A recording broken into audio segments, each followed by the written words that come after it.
guys, our public school online classes. Today we are going to discuss about the topic control and coordination.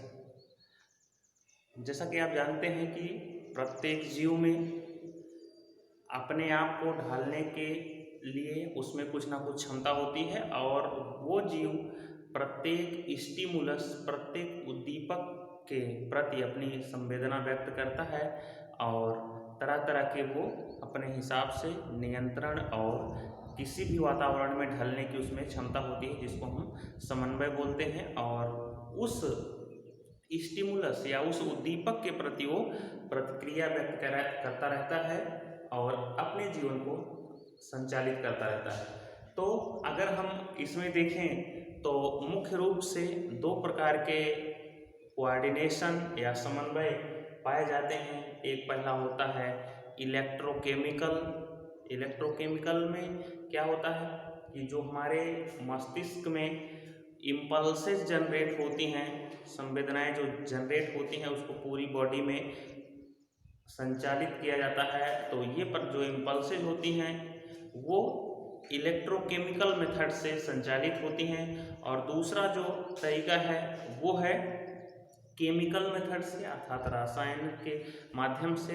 आप जानते हैं कि हमारे शरीर में और पौधों में जितने भी लिविंग बीइंग्स होते हैं, जितने भी जीवित जीव होते हैं, उनमें एक केमिकल होता है जिसको हम हार्मोन्स बोलते हैं। वो हमारे ब्लड में सर्कुलेट होता है। जिस अंग से वो निकलता है, चाहे जिस भी ग्लैंड से वो हार्मोन निकलता है, वहाँ से निकलने के पश्चात वो हमारे ब्लड में मिक्सअप होता है। ब्लड में मिलने के बाद जो भी टारगेट आर्गन होता है, जो भी उसका लक्ष्य आर्गन होता है, वहाँ पर वो पहुँचता है और अपना काम करता है।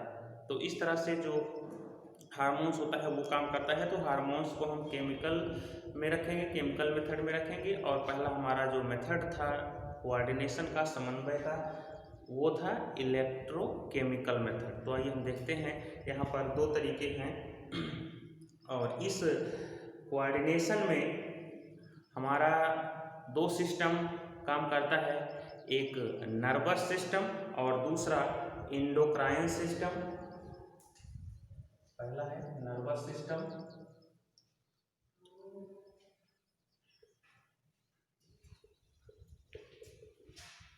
जिसको हम हिंदी में तंत्रिका तंत्र बोलते हैं।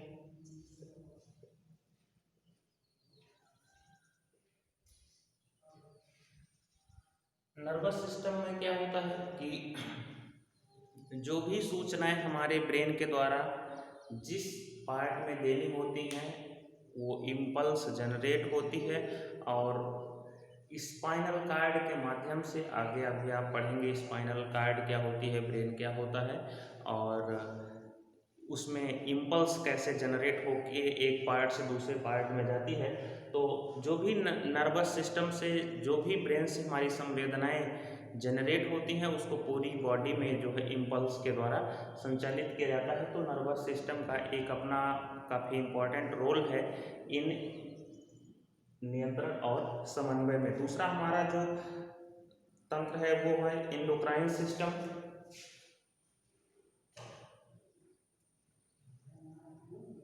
एंडोक्राइन सिस्टम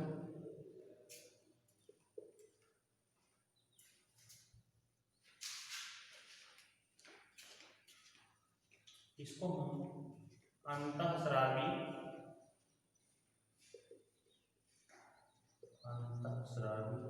तंत्र बोल सकते हैं। इसमें क्या होता है, इसमें जो भी हार्मोन्स निकलते हैं, वही केमिकल वाला यहाँ पर दूसरा टॉपिक आ गया है। यहाँ पर इसमें जो भी एंडोक्राइन ग्लैंड्स होती हैं, अंतःस्रावी ग्रंथियाँ होती हैं, वो हार्मोन्स का स्रावण करती हैं और वो हार्मोन्स वहाँ पर स्रावित होते हैं और ब्लड में मिक्स होकर वो अपना काम करते हैं। जैसे यहाँ पर हम एक एग्जांपल के थ्रू समझते हैं कि कैसे हमारा एंडोक्राइन सिस्टम काम करता है। जैसे मान लीजिए कि हमने कोई चीज़ देख लिया है ऐसी जिसको हम देखकर डर गए।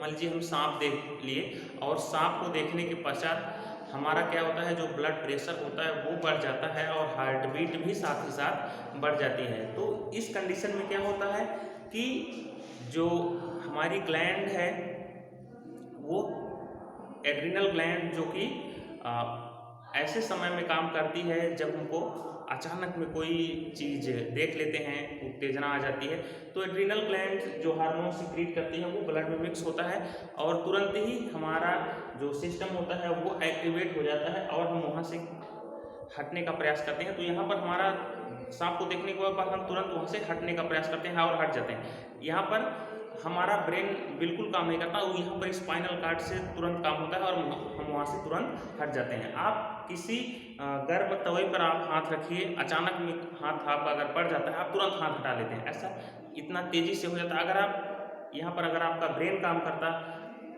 आप वहाँ पर हाथ रखते, फिर आपका ब्रेन काम करता, सूचना जाती कि हाँ आपने हाथ रखा है किसी गर्म चीज़ पर और अब आप हटा लीजिए, इतनी देर में तो आपका हाथ ही जल जाता। लेकिन यहाँ पर एक स्पाइनल कार्ड से जो रीढ़ में प्रेजेंट होती है वहाँ से ये सिस्टम जनरेट होता है और आप तुरंत वहाँ से हाथ हटा लेते हैं और आप वहाँ पर जलने से बच जाते हैं। तो ठीक इसी प्रकार से हार्मोन्स भी हमारे शरीर में सिक्रीट होते रहते हैं और वो जैसे आप किसी से लड़ाई कर लिए, उस समय क्या होता है, आपकी जो ग्लैंड्स होती हैं वो एक्टिवेट हो जाती हैं और हार्मोन्स ज़्यादा मात्रा में सिक्रिएट हो जाते हैं, जिससे क्या होता है कि आपका जो ब्लड प्रेशर है, हार्ट बीट है, वो बढ़ जाती है और आपकी एनर्जी जो है वो काफ़ी मात्रा में प्रोड्यूस होने लगती है और आप उत्तेजित हो जाते हैं। तो यहाँ पर यही काम है इन एंडोक्राइन सिस्टम का, जो हार्मोन्स को सिक्रीट करते हैं और आगे की जो भी समन्वय या कोऑर्डिनेशन की प्रोसेस होती है उसको कंट्रोल करते हैं। तो ये सिस्टम हो गया जीवों के बारे में, यानी कि जो जंतु होते हैं। लेकिन जैसा सिस्टम हमारे शरीर में पाया जाता है, ब्रेन सिस्टम, हार्मोनल सिस्टम, ये ठीक यही सिस्टम प्लांट्स में पाया जाता है। अर्थात प्लांट्स में जो सिस्टम है ये दोनों थोड़ा डिफरेंट टाइप के होते हैं। तो आइए हम देखते हैं कि प्लांट्स में कैसे सिस्टम होते हैं, कैसे वो उनमें कोऑर्डिनेशन की प्रोसेस होती है। तो यहाँ पर control and coordination in plants, पौधों में नियंत्रण एवं समन्वय।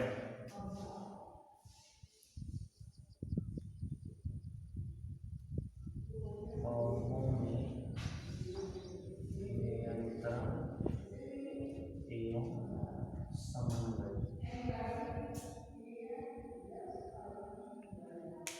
जैसा कि अभी हमने आपको बताया कि एनिमल्स की तरह प्लांट्स में ये सिस्टम नहीं पाए जाते हैं, जैसे कि नर्वस सिस्टम ये एब्सेंट होता है प्लांट्स में।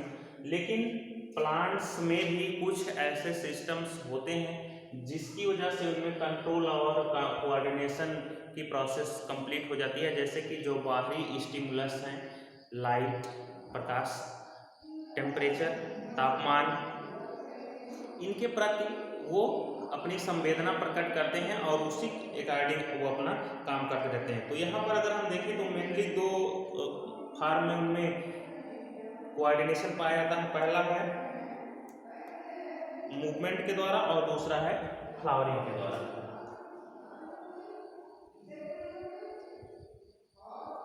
मूवमेंट एंड दूसरा फ्लावरिंग।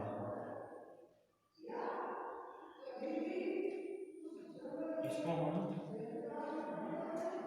गति बोल सकते हैं और इसको फ्लावरिंग का मतलब होता है फूल आना या फूल लगना।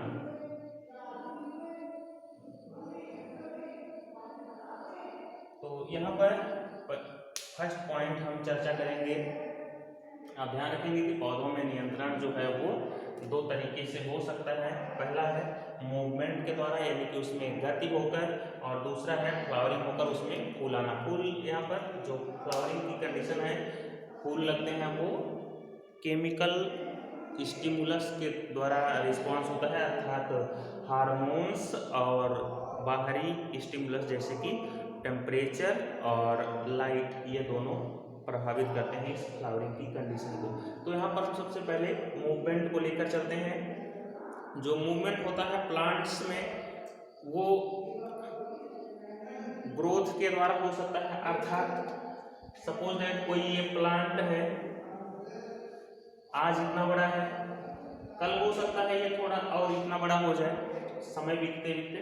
तो यहाँ पर आप देख रहे हैं एक प्रकार की ये मूवमेंट ही हो रही है। तो इस प्रकार की जो मूवमेंट होती है इसको हम बोलते हैं मूवमेंट थ्रू ग्रोथ। पहला हम यहाँ पर लेकर चल रहे हैं मूवमेंट, इसमें पहला हम ले सकते हैं मूवमेंट थ्रू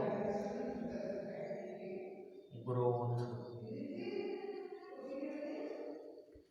वृद्धि के द्वारा गति।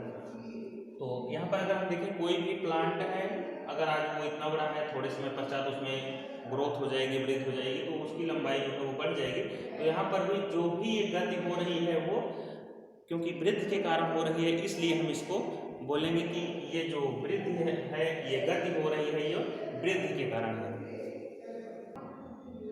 और नेक्स्ट पॉइंट हम देख सकते हैं कि जो प्लांट में मूवमेंट होती है वो हो सकती है movement due to chemical internal factor या मूवमेंट बाय इंटरनल फैक्टर।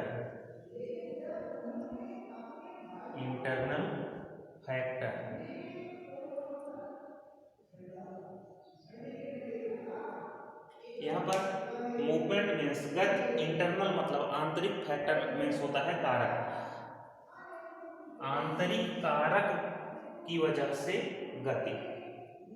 तो यहाँ पर हम देखते हैं कि जो प्लांट्स होते हैं उनमें मूवमेंट पाया जाता है इंटरनल फैक्टर की वजह से, और हम इसको बोलते हैं हार्मोन्स। इंटरनल फैक्टर यानी कि ऐसे फैक्टर जो अंदर में पाए जाते हैं, किसके अंदर में, जिसकी हम चर्चा कर रहे हैं, अर्थात प्लांट के भीतर में कुछ ऐसे फैक्टर्स होते हैं जो उसकी गति को प्रभावित करते हैं, उसकी ग्रोथ को प्रभावित करते हैं, और हम उसको बोलते हैं हार्मोन्स। और ऐसे हार्मोन जो प्लांट्स में पाए जाते हैं हम उसको बोलते हैं फाइटो हार्मोन। हिंदी में इसको हम बोलते हैं पादप हार्मोन।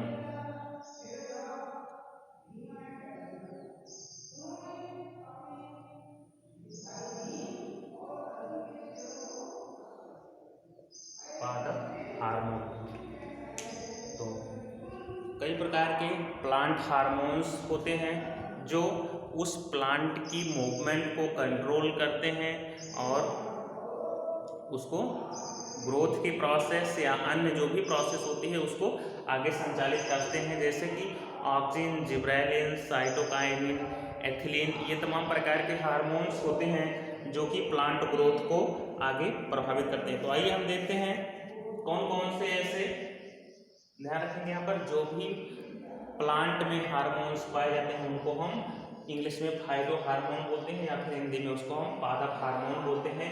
तो आइए देखते हैं कौन कौन से ऐसे हार्मोन्स हैं जो ग्रोथ को या पौधे की वृद्धि को प्रभावित करते हैं।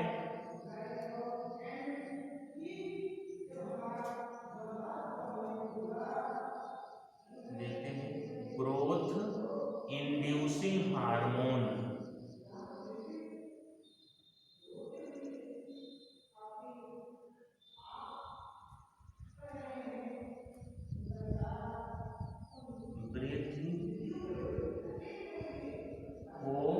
प्रेरित करने वाले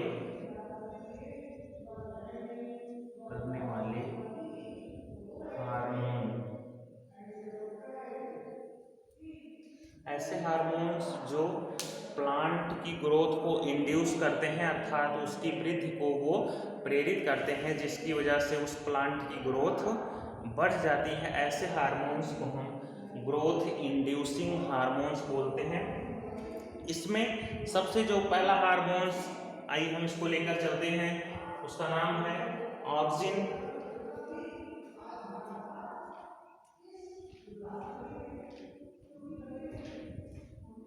यहाँ पर जो ग्रोथ को, वृद्धि को इंड्यूस करते हैं, प्रेरित करते हैं, उनमें मुख्य रूप से ऑक्सिन, जिब्रेलिन और साइटोकाइनिन, ये 3 हार्मोन्स होते हैं।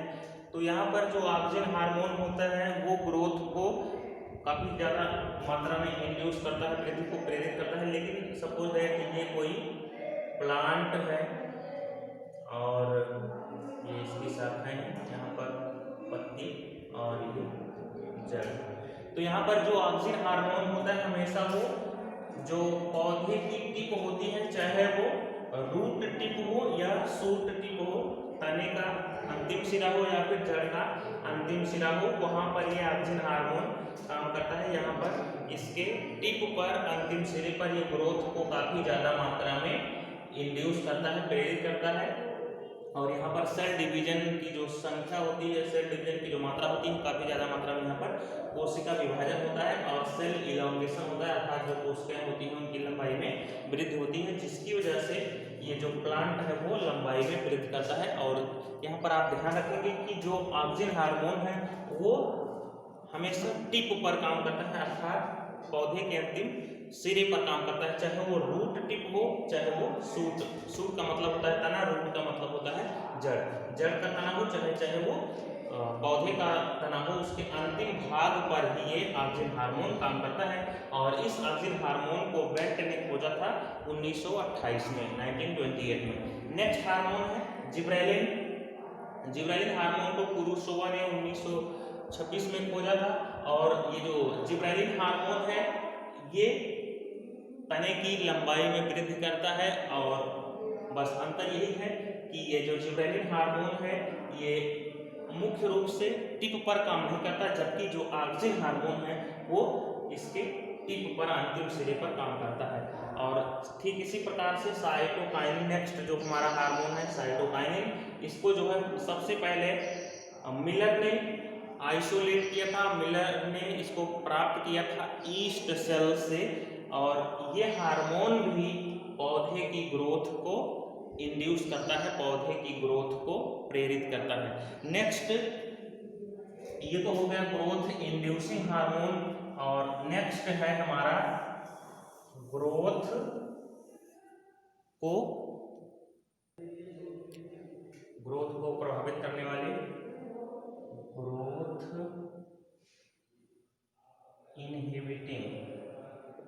Inhibiting hormone.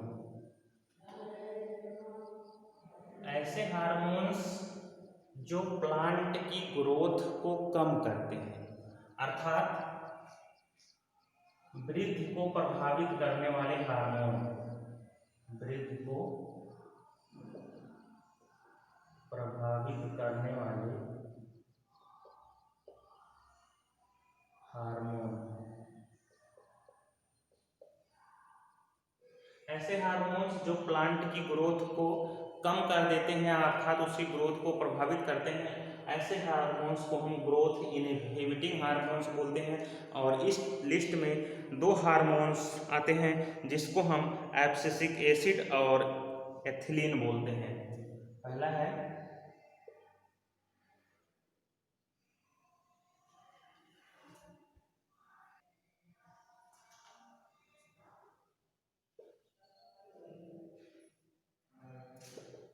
एब्सिसिक एसिड और दूसरा है एथिलीन। ये दो हार्मोन्स हैं जो प्लांट की ग्रोथ को प्रभावित करते हैं। इसमें ये एब्सिसिक एसिड जो हार्मोन्स होते हैं ये ग्रोथ को कम कर देते हैं और पत्तियों में विदलन का काम करते हैं, अर्थात पत्तियों में जो है पत्तियों, फलों और फूलों को ये झाड़ने का काम करते हैं। इसकी वजह से जो पत्तियों की